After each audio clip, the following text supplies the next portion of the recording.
So as it stands, my glaive looks a lot more like a machete than anything else. So I intend to fix that today by hammering down this base part and trying to move up the metal towards the blade so that it can kind of widen out at the end, like so.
Probably not very safe, but hey,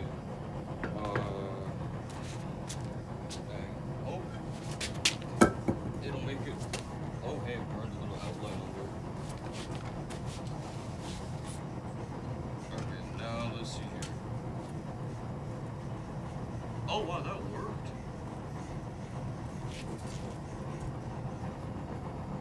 Yeah, not crooked, no nothing. Blade is straight too. Shoot, I might use this in the future. This little technique that, what am I gonna call it? I will name this technique that one thing where I put the metal between the bricks. 2 bricks, 1 blade. Yes! 2 bricks, 1 blade. I got it. Okay, alright. Okay, now if you look up like Chinese glaive, you'll see that oftentimes there's a little spike that comes off of the spine here.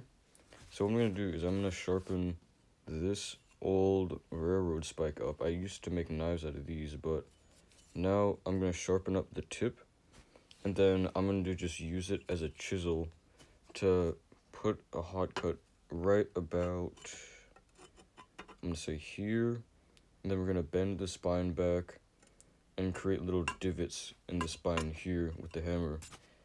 And then I'm going to heat up this part real hot, put it over the anvil so that this like hangs off, and then if I hit it here, the blade should bend backwards, which is exactly what I want.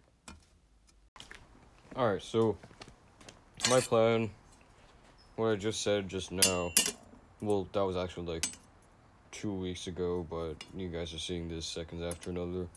Anyhow, I was talking about how I was going to use this as a chisel, but problem is, I don't have another person. See, I would need like at least 4 arms to do this by myself, and well, I mean, I don't really have 4 arms, so what I'm gonna do is I'm just gonna use the angle grinder to cut the spike in here, and then I'll heat it up and use tongs to pry it back so that it'll jut out.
Alright, check it out. We got a rough draft here. All straightened out. What I'm gonna do now is I'm just gonna pop this into the forge and take it out in order to take out the stress in the blade so that it'll be ready for the next video. Next video, what I'm gonna do is hardening and sharpening of the blade. So, yeah, okay. So let me give you guys a little debrief on what's gonna happen in the next video. Hardening is the most stressful fucking thing that will ever happen if you are a blacksmith, because if I fuck it up, the entire thing, what I've worked on for like 5 days now, that is gonna snap in two if I fuck up, and we don't want that. So, what's my point here? Oh yeah, next time I'm gonna be doing hardening and sharpening, then tempering it. And so, I'm just getting this prepped for next time. And yeah, after I finish this, it'll be the end of the video. Okay. Looks like it's gotten hot enough in there. I'm just gonna turn the forge off now. And there we go. Now, we're just gonna let that cool down. And that's all for today.